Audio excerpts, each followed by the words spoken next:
नमस्कार. संसद से सडक तक या मालिकेत दर्शकांचं स्वागत. विकसित भारत विकसित महाराष्ट्र या शृंखलेत महाराष्ट्राच्या वित्तवर्षीय 2025-26 या अर्थसंकल्पाबाबत एपिसोड पहिल्यामध्ये मी एक संक्षिप्त वर्णन दिलं होतं. आजच्या एपिसोड 2 मध्ये या पायाभूत सुविधांच्या संदर्भात वित्तीय तरतूद काय काय केलेली आहे आणि कुठचे प्रकल्प येऊ घातलेले आहेत त्याबद्दल सविस्तर माहिती देणार आहे. तर दर्शकांचं परत स्वागत करत मी पुढे जातो. वाढवण बंदर, जवाहरलाल नेहरू बंदर प्राधिकरण आणि महाराष्ट्र सागरी मंडळ हे संयुक्तरित्या पालघर जिल्ह्यात वाढवण बंदर विकसित करत आहेत. या प्रकल्पाचा एकूण खर्च 76,220 कोटी रुपये असून त्यात राज्य शासनाचा सहभाग 26% आहे.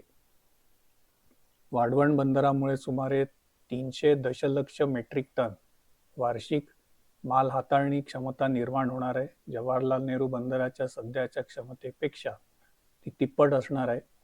सन 2030 पर्यंत नव्या बंदरातून माल वाहतूक सुरू होणे अपेक्षित आहे.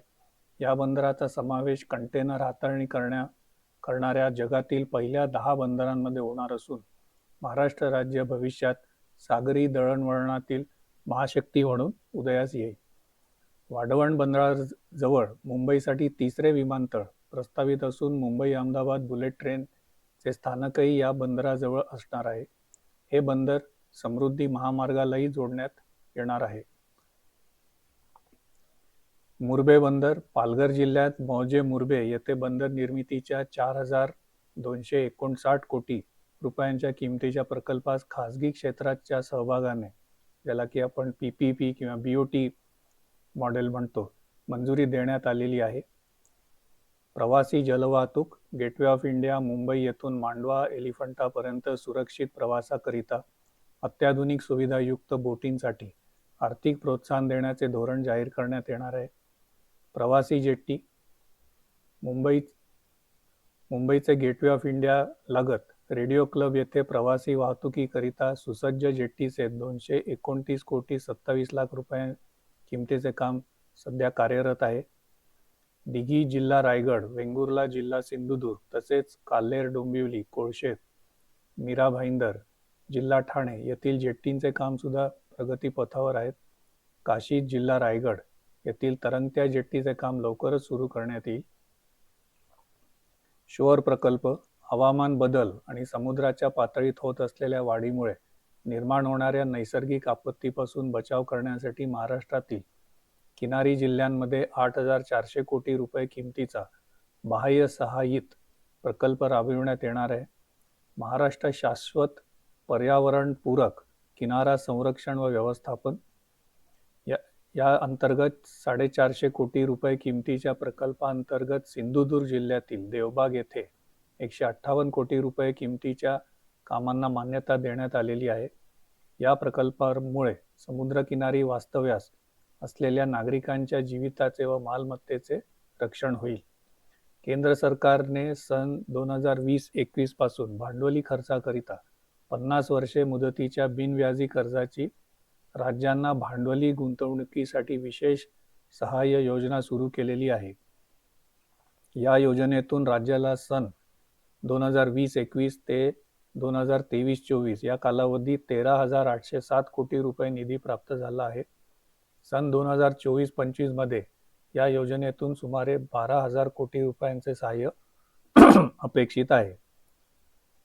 पूर्वनिर्धारित निकषांवर आधारित राज्याच्या दीर्घकालीन व सर्वसमावेशक अमृतकाल राज्य रस्ते विकास आराखडा 2025 ते 2047 तयार करण्याचे प्रस्तावित आहे. या आराखड्यामध्ये पर्यटन केंद्र, तीर्थक्षेत्र, धार्मिक स्थळं, किल्ले, राष्ट्रीय उद्यानं, अभयारण्ये, 5,000 पेक्षा जास्त लोकसंख्येच्या वसाहती आणि सर्व जिल्हा मुख्यालय व तालुका मुख्यालयांना जोडण्याकरिता रस्त्यांचा समावेश करण्यात येणार आहे.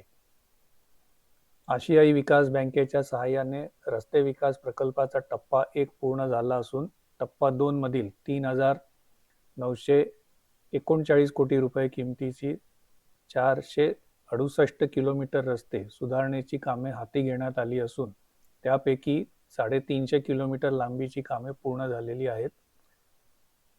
टप्पा 3 अंतर्गत 755 किलोमीटर रस्ते लांबीची 6,589 कोटी रुपये किमतींची 23 कामे हाती घेण्यात आलेली आहेत. सुधारित हायब्रिड ॲन्युटी योजनेअंतर्गत 6,000 किलोमीटर लांबीच्या रस्त्यांची सिमेंट काँक्रिटीकरणाची कामे सुद्धा सुरू आहेत. या कामांची किंमत 36,964 कोटी रुपये एवढी आहे. प्रधानमंत्री ग्राम सडक योजना टप्पा 3 अंतर्गत 6,500 किलोमीटर लांबीची 5,670 कोटी रुपये किमतीची कामे मंजूर असून त्यापैकी 3,785 किलोमीटर लांबीची कामे पूर्ण झाली आहेत. सन 2025-26 साठी 1,500 किलोमीटर लांबीच्या रस्त्याचे उद्दिष्ट ठेवण्यात आले आहेत.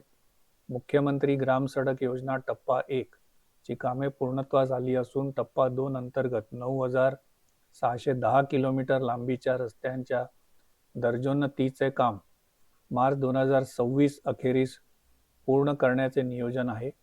मुख्यमंत्री ग्राम सडक योजना टप्पा 2 अंतर्गत अतिरिक्त 6,000 किलोमीटर लांबीच्या रस्त्याचे काँक्रिटीकरण करण्यात आलेले आहे. मुख्यमंत्री ग्राम सडक योजना टप्पा 3 अंतर्गत 1,000 पेक्षा जास्त लोकसंख्या असलेली 3,582 गावे 14,000 किलोमीटर लांबीच्या सिमेंट काँक्रिटीच्या रस्त्याने प्रमुख जिल्हा मार्गांना, राज्य महामार्गांना किंवा राष्ट्रीय महामार्गांना जोडली जातील. या प्रकल्पाची एकूण किंमत 30,100 कोटी रुपये आहे. पहिल्या टप्प्यात 8,000 कोटी रुपये रकमेची कामे हाती घेण्यात येणार आहेत. इंदरउदय सम्राट बाळासाहेब ठाकरे समृद्धी महामार्ग चे काम 99% पूर्ण झाले असून 64,755 कोटी रुपयाचा खर्च झाला आहे आतापर्यंत. इगतपुरी ते आमणे हा 76 किलोमीटर लांबीचा शेवटचा टप्पा लवकरच वाहतुकीसाठी खुला करण्यात येईल. या महामार्गालगत ॲग्रो लॉजिस्टिक हब विकसित केले जाणार असून त्यात कोल्ड स्टोरेज, ग्रेडिंग, पॅकिंग व निर्यात हाताळणी केंद्राच्या प्रमुख सुविधा पुरवण्यात येतील. याचा लाभ प्रामुख्याने विदर्भ, मराठवाड्यातील शेतकऱ्यांना होईल. वर्धा जिल्ह्यातील पवनार ते सिंधुदुर्ग जिल्ह्यातील पात्रादेवी या 760 किलोमीटर लांबीच्या 86,300 कोटी रुपये किमतीच्या महाराष्ट्र शक्तीपीठ महामार्गाचा भूसंपादनाची कारवाई प्रगतीपथावर आहे.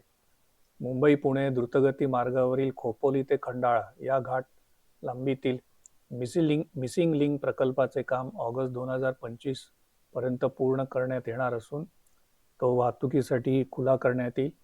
यामुळे प्रवासाचा वेळ आणि इंधन या दोन्ही बचत होईल आणि वाहतूक कोंडीतूनही सुटका होईल.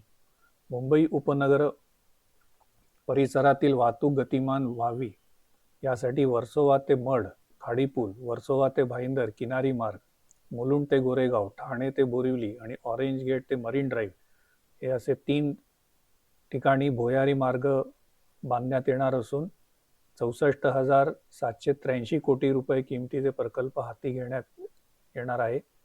ठाणे ते नवी मुंबई आंतरराष्ट्रीय विमानतळ असा उन्नत मार्ग, ज्याला की एलिव्हेटेड रोड किंवा फ्लायओव्हर म्हणतो, बांधण्याचे नियोजन असून त्याद्वारे ठाणे, डोंबिवली, कल्याण व अन्य महत्त्वाची मोठी शहरं आंतरराष्ट्रीय विमानतळाशी सुलभरित्या जोडली जातील.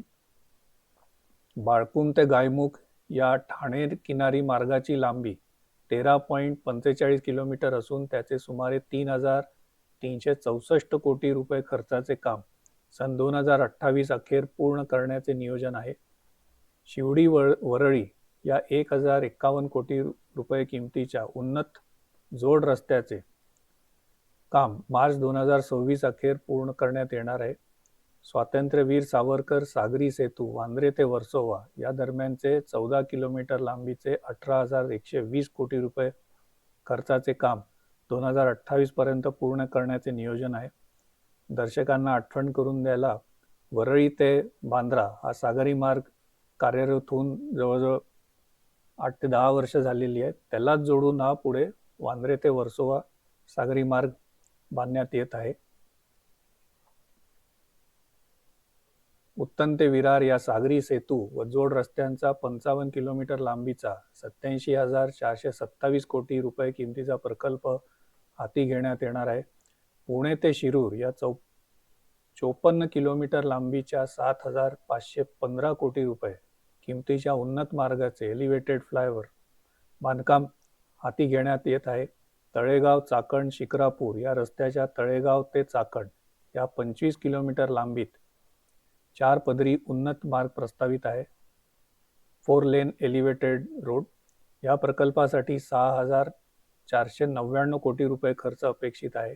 मुंबई, नागपूर व पुणे महानगरातील नागरिकांना पर्यावरणपूरक, शाश्वत, विना अडथळा या वातानुकूलित वाहतूक सुविधा उपलब्ध करून देण्यासाठी एकूण 143.57 किलोमीटर लांबीचे मेट्रो मार्ग कार्यान्वित करण्यात आलेले आहेत.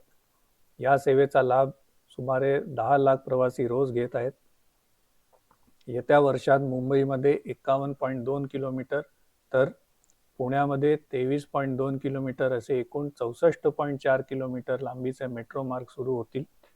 येत्या 5 वर्षात एकूण 237.5 किलोमीटर लांबीचे मेट्रो मार्ग कार्यान्वित करण्यात येणार आहेत. नागपूर मेट्रोचा 40 किलोमीटर लांबीचा पहिला टप्पा पूर्ण झाला असून दुसऱ्या टप्प्यात 6,708 कोटी रुपये किमतीचे 43.80 किलोमीटर लांबीचे काम प्रगतीपथावर आहे. ठाणे वर्तुळाकार मेट्रो, ज्याला की रिंग मेट्रो पण म्हणतो, तसेच पुण्यातील स्वारगेट ते कात्रज विस्तार मार्गिका प्रकल्पास केंद्र शासनाने मान्यता दिलेली आहे. पुणे मेट्रो रेल्वे टप्पा 2 अंतर्गत खडकवासला ते स्वारगेट, स्वारगेट ते हडपसर, हडपसर ते खराडी आणि नळस्टॉप ते वारजे, वारजे ते माणिकबाग या 2 मार्गिकांचा 9,897 कोटी रुपये किमतीचा प्रस्ताव केंद्र शासनाच्या मान्यतेसाठी पाठवलेला आहे. मुंबईतील छत्रपती शिवाजी महाराज आंतरराष्ट्रीय विमानतळ ते नवी मुंबई आंतरराष्ट्रीय विमानतळ या मेट्रो मार्गाचे काम लवकरच हाती घेण्यात येणार आहे. नवी मुंबईतील उल्वे येथे 1,160 हेक्टर क्षेत्रामध्ये नव्याने विकसित होत असलेल्या नवी मुंबई आंतरराष्ट्रीय विमानतळाची दरवर्षी 90 दशलक्ष प्रवासी आणि 2.6 दशलक्ष टन माल वाहतुकीची क्षमता असणार आहे.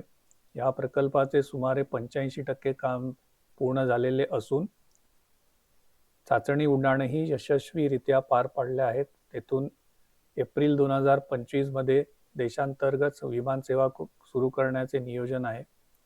हा अर्थसंकल्प सादर करताना एप्रिलचे नियोजन होतं, पण आत्ताची माहिती आहे त्याप्रमाणे जून 2025 मध्ये विमानसेवा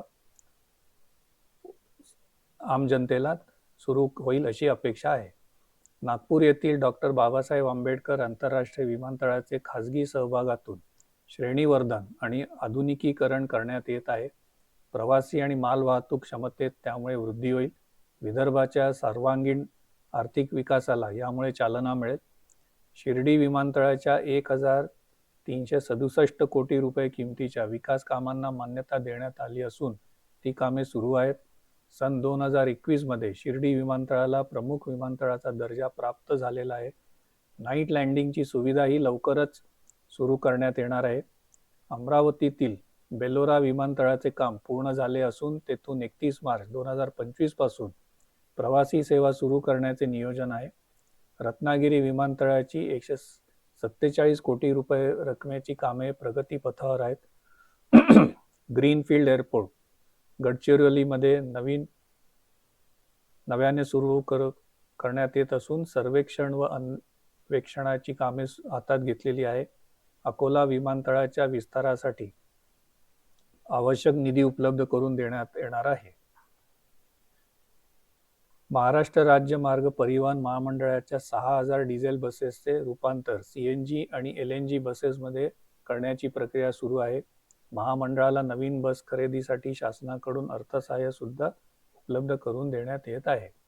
सन 2025-26 या वर्षासाठी कार्यक्रम खर्चाकरता बंदर विभागात 484 कोटी रुपये, सार्वजनिक बांधकाम रस्ते विभागास 19,936 कोटी रुपये, परिवहन विभागास 3,610 कोटी रुपये, नगर विकास विभागास 10,629 कोटी रुपये व ग्राम विकास विभागास 11,400 कोटी रुपये, पर्यावरण व वातावरण बदल विभागास 245 कोटी रुपये, ऊर्जा विभागास 21,534 कोटी रुपये नियत व्यय प्रस्तावित करण्यात येत आहे.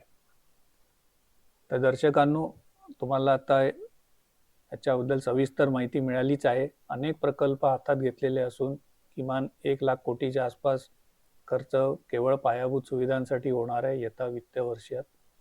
प्रमुख प्रकल्प जी आजच्या एपिसोडमध्ये मी आपल्याला सांगितली, त्याच्या पुढचा मागचा जो काही आपण ज्याला ASTS म्हणतो, म्हणजे administrative sanction and technical sanction, जे काही आलेले आहेत त्या GRच्या रूपाने सरकार नियमितपणे प्रकाशित करत असतं. माझा हेतू राहील आणि माझा प्रयत्नही राहील की या GR बद्दल आणि या सगळ्या परमिशन्स बद्दल तुम्हाला वेळोवेळी मी माझ्या व्हिडिओ रूपातनं पाठवत राहीन. माझा एपिसोड आवडला तर जरूर लाईक करा, सबस्क्राईब करा आणि शेअर पण करा. बेल आयकॉन दाबायला विसरू नका, जेणेकरून भविष्यात येणारे व्हिडिओ तुम्हाला नियमितपणे अलर्ट्स मिळत राहतील.